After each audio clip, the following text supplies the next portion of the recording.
পণ প্রথার একটা কুপ্রথা, এটা সবাই জানে।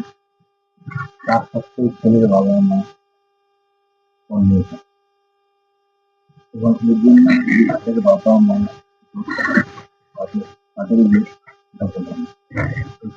মেয়ের বাবারাও চিন্তিত করে।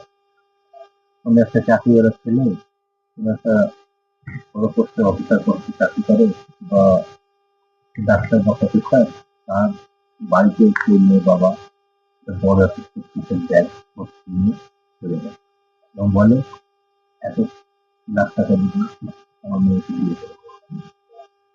তাদের মেয়েটা যে সুন্দর হোক অসুন্দর হোক সেটা তো পছন্দের জন্য ছেলেদের, এবং সেটা তো সুন্দর আছে, তাদের সুন্দর হতেই পারে।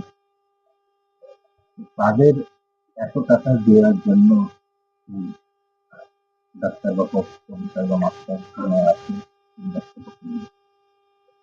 এবং সেখানে পণপ্রথা কোথায় কোথায় পণপ্রথা চলবে?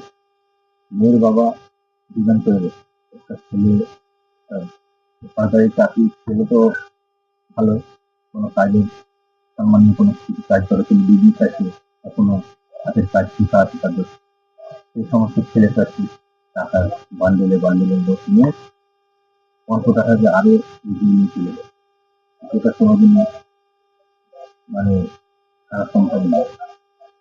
এটা সরকার কি বন্ধ, এটা তো আমরা সাধারণ মানুষই পঞ্চটাকা বাড়ি। আর কত বছর ধরে পঞ্চটা